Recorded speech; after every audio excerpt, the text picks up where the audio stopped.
به نام خداوند بخشنده مهربان، درود و سلامی به پایان خداوند بر شما بینندگان اهل دانش و معرفت و شبکه اینترنتی پندنامه خوش آمدید. ما رسیدیم به حکایت هفتم از باب اول از کتاب حکمت آمیزی گلستان سعدی شیرازی رحمت الله علیه. داستان بسیار داستان خوب و حکمت آمیز است. پیشنهادم به شما این است که با دقت گوش کنید.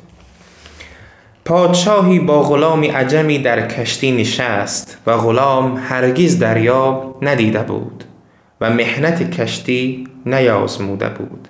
گریه و زاری در نهاد و لرزه بر اندامش افتاد.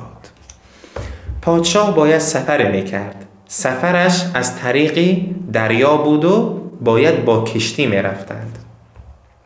خدم و حشم، وزیران و بردگان و غلامان و کنیزان و همه جمع شدند که این سفر را بروند. در این بین یک غلام بود که تجربه سفر با کشتی را در زندگیش نداشت. وقتی بر کشتی سوار شد و کشتی به دریا رفت، گریه و زاری را شروع کرد و از ترس بدنش به لرزیدن افتاد. چندان که ملاطفت کردند آرام نمی گرفت و ملک را عیش از او منغص شد. چاره ندانستند. هر چقدر گفتند که این کشتی ایمن است، این کشتی امنیت دارد، این کشتی سالم است، هیچ چیز نمی شود، دریا آرام است، طوفان نیست، آرام نشد.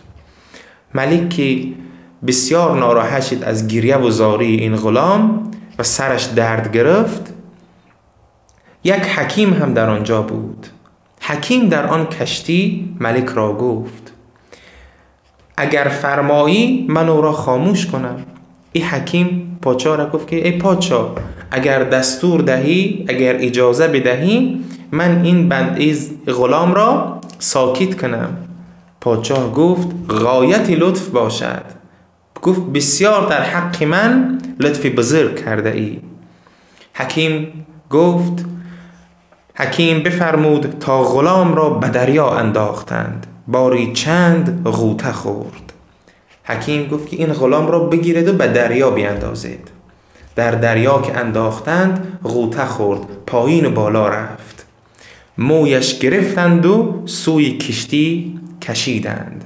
از مویش گرفتند و به کشتی داخل کردند.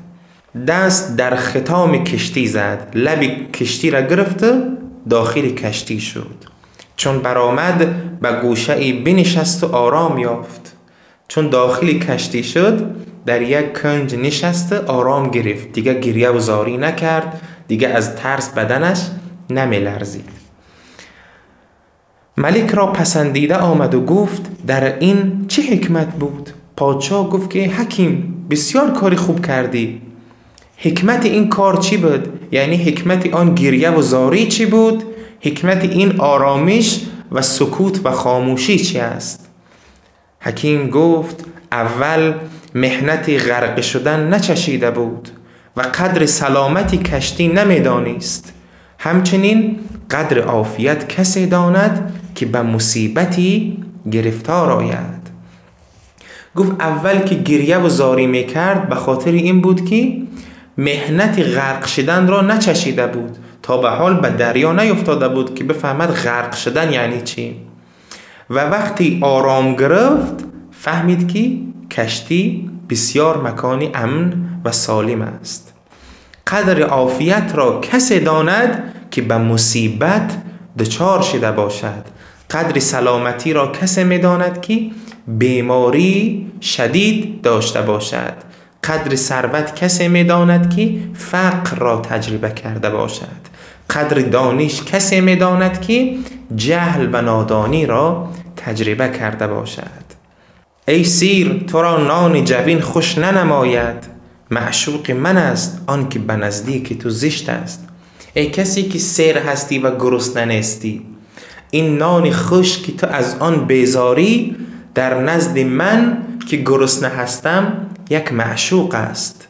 کسی که تو از او بیزار هستی برای من معشوق است و من عاشقانه نان خشک را دوست دارم. چرا؟ چون گرسنه هستم. حوران بهشتی را دوزخ بود اعراف، از دوزخیان پرس که اعراف بهشت است. حوران بهشتی، زنان پاک بهشت را اعراف دوزخ است. اعراف مکان است بین بهشت و جهنم. حوران بهشت که در بهشت هستند اگر به اعراف بیایند میگویند اینجا دوزخ است. از دوزخیان پرس که اعراف بهشت است. اما اگر دوزخیان به اعراف بیایند چون تجربه سوختن و سختی دارند، اعراف برای آنها بهشت است. امیدوارم که از این حکمتی زیبای سعدی شیرازی حلاوت و لذت برده باشیم.